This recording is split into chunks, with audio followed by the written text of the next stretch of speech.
Bienvenidos a este nuevo programa en el que vamos a hablar de un elemento muy importante en la educación, en la escuela, a nuestros hijos, a nuestros nietos, que es el de la obesidad.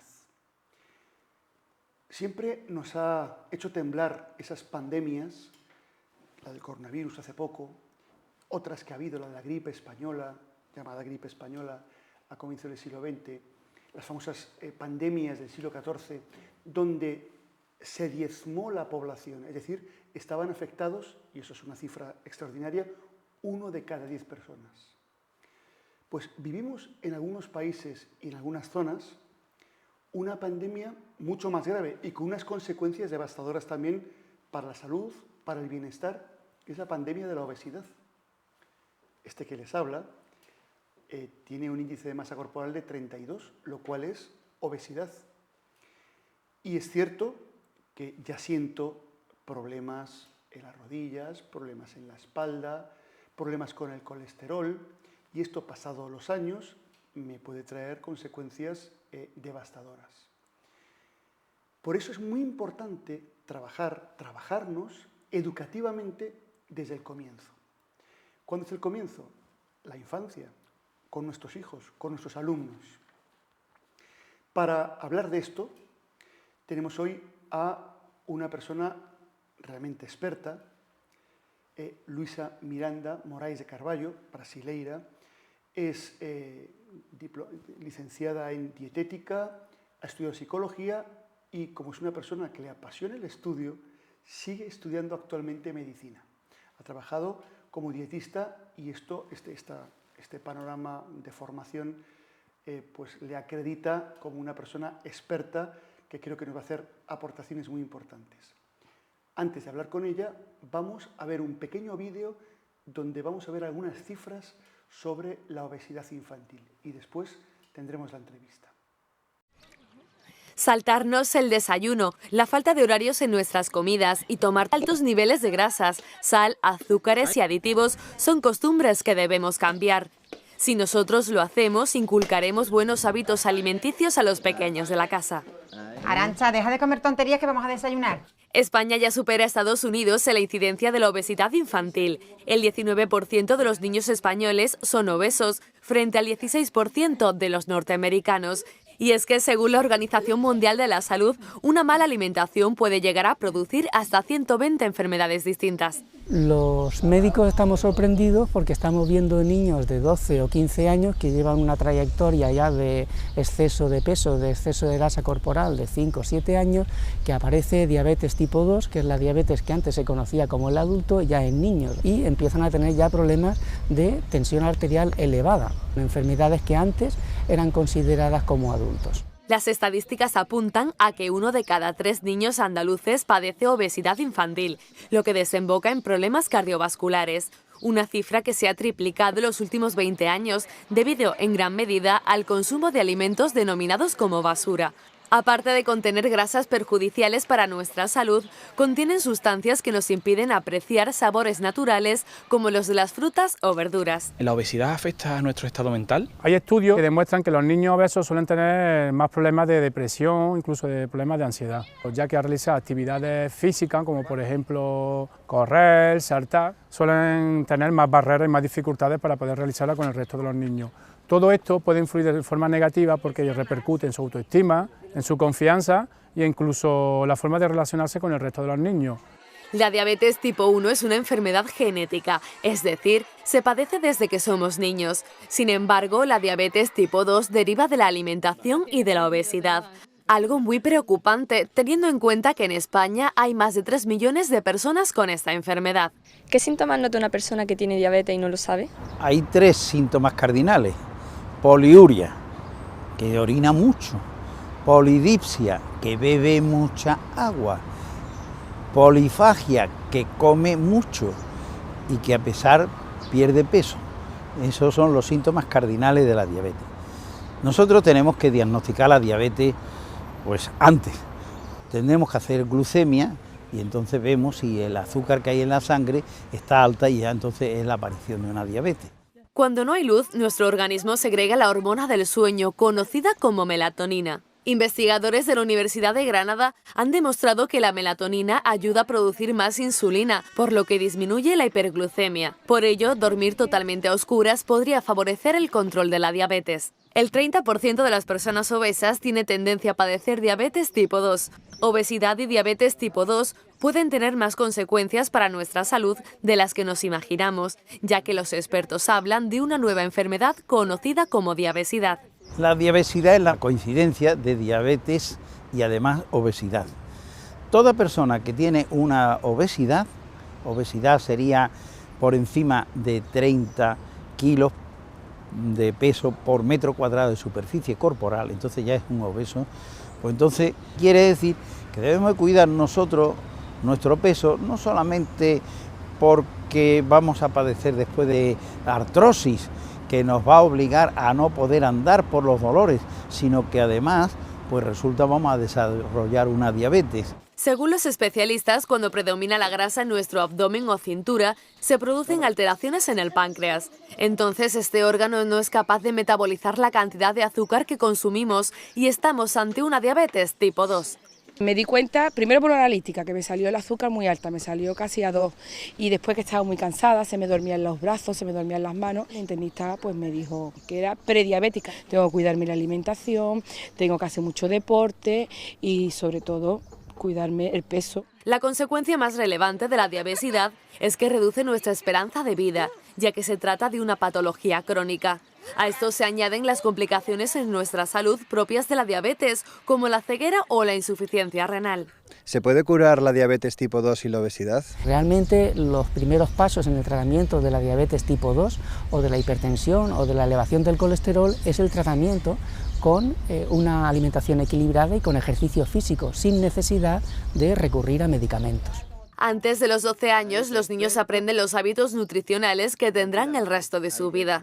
Podemos comenzar por una dieta variada y en la que predominen frutas y verduras. Estas son la primera línea de defensa contra numerosas enfermedades infantiles que pueden dejarnos huellas y acompañarnos hasta la edad adulta. Como padres, como educadores, tenemos que propiciar que los niños hagan actividad física intensa de una forma frecuente, no solamente en el patio del recreo, sino también tenemos que sacarlos al parque, a que jueguen, hacer senderismo con ellos, actividades al aire libre. No todos los obesos padecen diabetes tipo 2 ni viceversa, pero con estos consejos podrán prevenir enfermedades y mejorar su calidad de vida durante este nuevo curso en Andalucía. Pues Luisa, bienvenida. Hola, José. Y gracias por estar aquí con nosotros. Y el placer es mío. Y nada, vamos a ir paso a paso para hablar del estado de obesidad infantil, pero vamos a comenzar por una definición. ¿Qué es una alimentación saludable o qué es una dieta equilibrada?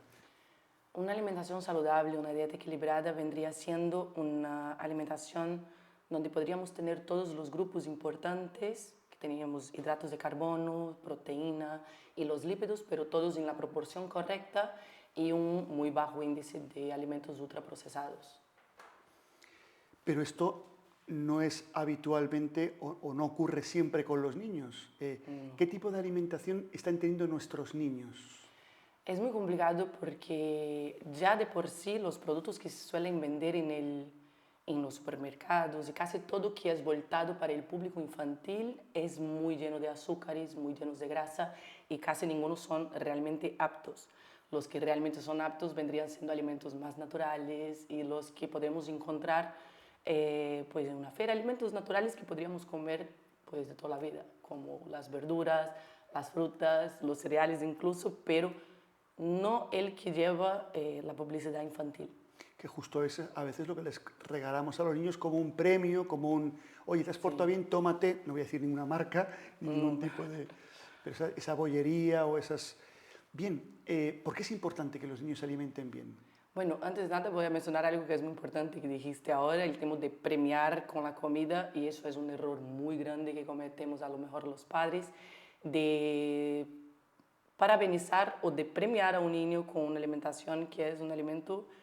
que es una bollería, que es un alimento procesado, que es una, perdón por el término, una chatarra, no es un alimento que se podría comer, entonces parabenizar con eso no sería un buen principio, un buen inicio, vamos. Lo principal sería para evitar el riesgo de padecer de obesidad, porque la obesidad infantil, que siempre está cada vez creciendo muchísimo más, es un gran factor de riesgo, ya no solo para sufrir la obesidad cuando el niño ya esté en una fase adulta, sino que es un factor de riesgo para otras muchas patologías, como incluso para fracturas también, que el niño puede llegar a padecer, hipertensión, diabetes tipo 2, problemas respiratorios, cardiovasculares, entre otros. Entonces, la obesidad es un factor de riesgo muy importante y yo creo que es cuanto antes las personas empiezan a tenerlo en cuenta, mejor será. ¿Y qué tenemos que los padres o los abuelos, como es mi caso, que evitar a la hora de trabajar con los niños o de alimentarlos? Yo creo que hay dos factores que yo veo que son los más importantes, y el primer vendría siendo el propio desconocimiento de una alimentación saludable, porque los niños realmente ellos van a aprender y van a hacer las cosas por imitación muchas veces, y si tienes en casa hábitos saludables, pues difícilmente el niño no lo va a aprender con el tiempo. Si tú siempre estás poniendo verduras, si tú siempre te estás alimentando de todos los tipos de alimentos en las buenas proporciones, difícilmente el niño no aprenderá eso con el tiempo. Pero si tú no lo practicas y tener la pretensión de que tu niño coma bien cuando tú a lo mejor no, ese para mí ya sería el primer gran error. Entonces yo creo que los papás deberían informarse primero, ellos buscar la manera de alimentarse bien para que luego a lo mejor los niños puedan disfrutar de la misma calidad de vida. Hablábamos antes, claro, si yo me acostumbro a que yo me premio a mí, o compenso la tensión del día, llego a la casa y entonces echo mano de las galletitas, del chocolate, de la bollería, evidentemente estoy siendo un mal ejemplo para mis hijos. Totalmente. Y los niños aprenden por imitación, es que no hay esto. Si yo llego en una mesa y me doy el privilegio de decir, pues no voy a comer judías porque a mí no me gusta, el niño ya va a entender que hay algún grupo, hay algún alimento que no le gusta y que él se puede privar de alimentarse. Y eso sería un ejemplo dentro de varios. Realmente es imitación. Si hay en casa, ya es hay una gran posibilidad de que después el niño lo vaya a practicar también. Y el segundo yo creo que vendría siendo, hay varios, pero los que me parecen más importantes, vendría siendo también el saber manejar un poco con los niños también, hacerles partícipe de la elección de las comidas del planeamiento semanal, de la elaboración de las comidas, poder intentar hablar con ellos de una manera. Si tú tienes un hijo, tú lo conoces bien y es importante jugar un poco con esto. Ejemplo. Vamos a poner un ejemplo. Vamos a poner ejemplos concretos de cómo jugar con ellos a la hora de montar una comida para que ellos se diviertan y les entre por los ojos. Claro que sí. De hecho, puedo poner ejemplos hasta en mi propia vivencia también. Yo tenía tengo varios primos así pequeños y yo tenía uno especial que no le gustaba comer ningún tipo de hortaliza, nada verde. Como que se veía en el plato algo verde, es de broma, o sea, no lo quería comer. Pero llegó un momento, y yo intentando hablar con él siempre, porque intenté manejar de alguna manera, pero no logré un suceso en ese primer momento. Y con el pasar del tiempo, pues me enteré que era loco del superhéroe Hulk, como casi todos los niños. Que es verde. Que es verde. Y ahí ya me dio el desayuno y yo así en plan, oye, ¿a ti te gusta? Y él me estaba como si él fuera el superhéroe este. Entonces yo llegué junto de él y le dije en plan, oye, ¿qué color tiene el superhéroe? Y el verde, ¿por qué crees que es verde? Porque se come todas las hortalizas verdes que hay. Y aún jugué un poquito con el otro personaje, el Popeye. Popeye, sí. Que también come las espinacas. Exacto. Entonces, a partir de ahí, a día de hoy, sí que come todas las hortalizas. Y es un juego muy, por decir tonto, una cosa muy pequeña, pero la persona a lo mejor entra. Yo de pequeña quería, o de aquellas me gustaba mucho ser modelo, verme guapa o tal. Y mi abuela llegaba junto a mí, oye, para verte bien y para verte bonita, pues tienes que comer todas las verduras. Entonces, es a lo mejor intentar buscar un hilo o algo que pueda hacer con que tu hijo, pues, no tenga problemas en comer todos los grupos de alimentos. Claro. Y uno de los mayores problemas de España viene siendo el no alimentarse de verduras todos los días. Casi no hay, entonces buscar alimentos o buscar una manera de que los niños puedan inserir eso todos los días ya ayudaría bastante. ¿Cómo sería un plato ideal para para cualquier persona, pero especialmente para un niño. Un plato ideal en proporciones y qué podríamos ponerle. Vale, un plato ideal vendría siendo con los 3 grupos de alimentos, que vendría siendo las frutas y verduras, los cereales, que los cereales tendríamos los hidratos de carbono, la patata, el cereal mismo de maíz, la avena, el arroz, todo eso, y también las leguminosas o productos derivados de animales, como podría ser también el huevo, la leche y también las carnes, obvio. ¿Y eso a diario? Eso a diario. O sea, la verdura y la fruta a diario. A diario. De hecho, eso tendría que estar en todas las comidas principales. O por lo menos a diario y en cada comida. Y en cada comida. Podríamos jugar un poquito con el tema de que a la mañana, pues poner del grupo de frutas y verduras, pues poner la fruta, y siempre en la comida y en la cena, pues tener la porción de verdura. Y en los entretiempos, pues a lo mejor jugar un poquito más con la fruta también. Claro, no sé si conocerás, tú vives actualmente en Argentina, Sí. Has vivido en España también. Sí, muchos años. Y eres brasileña, entonces tienes un conocimiento universal de muchos lugares. Pero aquí en España a veces tenemos hábitos que impiden hacer esto. Por ejemplo, levantamos a los niños a ultimísima hora un desayuno rápido, que es un colacao, y mete ahí 4 magdalenas, si es que se las toman, bocadillo de chorizo y al colegio, ¿no? Exacto. Bueno, el bocadillo de chorizo era en mi época, ahora no sé si se tomará otras cosas más finas, ¿no? Pero eso no es un buen hábito. No, para nada. Y de hecho conlleva un gran problema también, porque los niños a lo mejor están acostumbrados a desayunar, y el desayuno es una de las comidas más importantes del día, desayunan comidas ultraprocesadas y que tienen el índice de azúcar muy elevado, entonces nada más llegar al cole, pasado una hora y media o así, ya van a presentar hambre otra vez y pueden tener una baja... una baja de glucosa. Exacto, te entra una baja de glucosa y puedes llegar allí en ese momento y te baja el rendimiento escolar, claro, porque tendrás un poquito más de somnolencia y no conseguirás pues acompañar la clase de la mejor manera posible. Entonces, el desayuno es algo muy preocupante por los alimentos y por las cosas que acabas de decir tú. O sea, que un mal desayuno puede producir un mal rendimiento a media mañana. Un mal rendimiento escolar incluso. Entonces, eso es algo muy complicado y preocupante, porque al final, si paramos a pensar en el día, cuando los alimentos ultraprocesados deberían ser una excepción a lo largo ya de la semana, tendremos pues que el ultraprocesado está en todas las comidas a lo largo del día del niño. El colacao, altísimo. Cualquier alimento que sea más de 5 gramos de azúcar a cada 100 gramos de alimento ya vendría siendo un gran problema.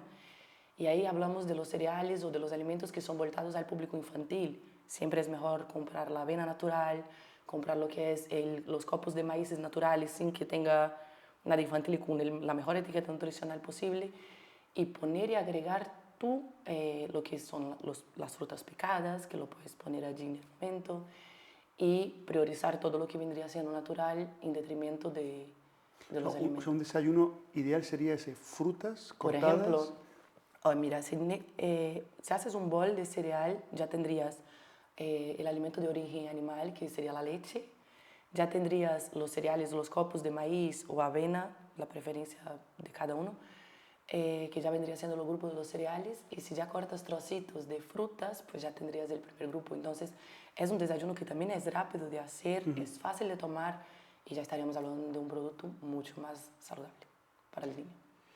¿Qué más cambios deberíamos hacer para tener, por ejemplo, en las cenas? Las comidas parece que las tenemos más estandarizadas, pero pues en las cenas o las meriendas, ¿no? La merienda en España, la tradicional de toda la vida, es el bocadillo, o sea, pan. Es el bocadillo, el pan. Pan, después ahí se pone el fiambre y luego pan y ala. O chocolate, chocolate con leche, que eso tiene poco cacao y mucha grasa, El mítico pan con Nutella también. O con Nutella, con nocilla. Que les encanta. Es un gran problema. No digo de la... Eso no es muy sano, lo de la Nutella y la nocilla. No, para nada. Cuéntanos. La alimentación, la introducción del pan, si el niño tiene un buen rendimiento, si practica bastante deporte físico, el pan no sería el problema. Pero el gran problema sería de qué vendría acompañado. Porque si me dices de un pan como si fuera una especie de sándwich natural, sin mayonesa, pues estaríamos hablando quizás de una buena merienda. Pero las buenas meriendas vendría siendo solo una fruta, frutos secos, un yogur, todo eso ya podría ser una buena alimentación. La Nutella, que vendría siendo dulce, solo tendríamos que utilizar algunas veces a la semana, no todos los días, así como los embutidos, que hacemos un uso excesivo, y la carne roja también, el uso habitual y lo recomendable vendría siendo 2 veces a la semana, y a lo mejor tenemos ahí embutidos todos los días, lo que no estaría bien. O sea que también las carnes rojas. Las carnes rojas deberíamos evitar al máximo, ya no solo para los niños, sino que para los adultos también, y hacer un poquito más de uso de lo que vendría siendo las carnes blancas y pescados blancos también, que no sean muy grasos, porque los pescados grasos también 2 veces a la semana nos llega bien en el aporte semanal de omega 3 y no hace falta abusar de ellos tampoco. Te voy a hacer una pregunta más psicológica, más educativa psicológica. Es muy habitual, seguro que todos los que nos están oyendo conocen casos, si es que no lo tienen en casa, que el niño llega a casa y hay pescado, verdura, y dice, no, yo filete con patatas, vamos, te lo hago. Llega el día siguiente, no, yo filete con patatas. Llega el día de los macarrones, eso sí, se los come. Pero llega el día siguiente y hay otro pescadito u otro... no, yo filete con patatas. Y le hacen las filetes con patatas a demanda del niño continuamente. O sea, de modo que es el niño el que impone su dieta preferida, que es pizza o macarrones o filete con patatas. ¿Cómo se puede trabajar con un niño que los padres transigen por sobreprotección, por cariño, por quitarse problemas al mediodía, transigen con esos menús monocordes de, como en los aviones, pizza o pasta, ¿no? O chicken? Bueno, pues... yo considero que una de las mejores estrategias que se podría adoptar en ese momento, pues, hacer el niño partícipe de lo que es una planificación semanal de la alimentación. Porque si llego y ya hablo con mi hijo toda la semana, oye, tú eliges aquí, yo elijo la comida, tú eliges el postre, yo elijo esto, tú eliges lo otro, pues ya vendría siendo una buena manera de, oye, hoy no, porque hoy estaba preestablecido que hacíamos esto, mañana ya elegiste lo otro, hoy elige papá, hoy elige mamá. Entonces es una manera de hacerle partícipe también, pero que al final entre un conjunto y que se alimente un poco de todo, y quizás hasta ayudamos un poco a que el niño no sea tan caprichoso el día de mañana, ¿no? Y que aprenda a comer todo. Y luego, buenas estrategias de los padres para intentar hacer algunas recetas de la manera más saludables posibles, porque hay manera. Como por ejemplo la patata, pues si quieres el bistec con la patata, pues podemos buscar otras maneras de comer la patata que no sea frita, por ejemplo. Entonces, tenemos que equilibrar por ahí. Respecto a la alimentación típica de España, ¿qué cambios tú propondrías? Porque has visto que no es muy saludable. Por ejemplo, la patata frita, ¿no? Exactamente. ¿Y qué otras cosas? O, por ejemplo, el exceso de carnes rojas. ¿Qué más cosas hacemos mal que tú has visto? Yo creo que el principal es las meriendas que son acompañadas de bocadillos, lo has dicho muy bien, el abuso de los alimentos ultraprocesados, el abuso también de carnes rojas, pero eso sí que es cierto que no es solo en España. Quizás en Brasil y Argentina ese abuso incluso sea mayor que aquí, por lo menos aquí en Galicia, que tenéis unos pescados y unos mariscos maravillosos y a veces pues hay un poco más de equilibrio. ¿No? Sí, claro. Entonces yo creo que es esto, las meriendas que son muy deficientes, el abuso de alimentos ultraprocesados, el exceso de carne roja a lo largo de la semana y quizás la falta, quizás ese es uno de los más importantes, que es la falta de inserir verduras en la comida y en la cena, que casi siempre viene también 2 grupos de hidratos de carbono muy fuertes, como podemos ser la patata y el pan, acompañado con una carne, y no tenemos verdura, no tenemos ensalada. Entonces, creo que ahí vendría a ser uno de los mayores problemas aquí en España. Y ya estamos casi acabando, pero ¿cómo hacerlo más atractivo? O sea, ya me has dado algunas señales, por ejemplo, que ellos colaboren con nosotros, pero incluso a nivel visual o lúdico o por colores, ¿cómo se puede hacer para que los niños disfruten y entren más fácilmente en lo que de entrada a veces rechazan por novedad, ¿no? Exactamente. Pues lo otro sería una vez más hacerles partícipe de la elaboración de algunos platos, que eso ayudaría mucho también. O sea, que ellos se metan en la cocina también con nosotros. Cuanto antes el niño sea capaz de hacer o ayudar en las recetas sencillas de casa, eso ayuda muchísimo. Colabora porque luego ellos tienen la curiosidad de probar aquel alimento que han preparado junto con los papás. Luego también hay muchos juegos de alimentos que lo puedes elaborar en el plato. Tú puedes poner el arroz en un vasito y ponerlo de una manera que queda como si fuera una montañita de arroz. Puedes jugar un poco con los alimentos, los huevos que hacen ojitos, el cole que haces como que un pelo. También puedes hacer dibujos muy interesantes en el plato, que eso estimula al niño pues, a jugar en plan, disfrutando un poquito más de lo que tiene allí. Sería una buena estrategia también. Muy bien, Luisa, pues muchísimas gracias por tu presencia aquí, por tu sabiduría, por tu simpatía. Espero que tengas más adelante alguna colaboración más con nosotros. Estaremos encantados de que nos cuentes, a lo mejor incluso pues, a través del Zoom, pues, tener alguna conexión contigo. Y a todos ustedes les deseo que haya sido un programa provechoso, saludable. Quizá les ha dado algunas ideas nuevas de qué hacer y tendrán que tachar quizá algo para no seguir haciendo. Si es así, nos alegramos mucho y les deseo que sean muy felices y nos vemos en el próximo programa.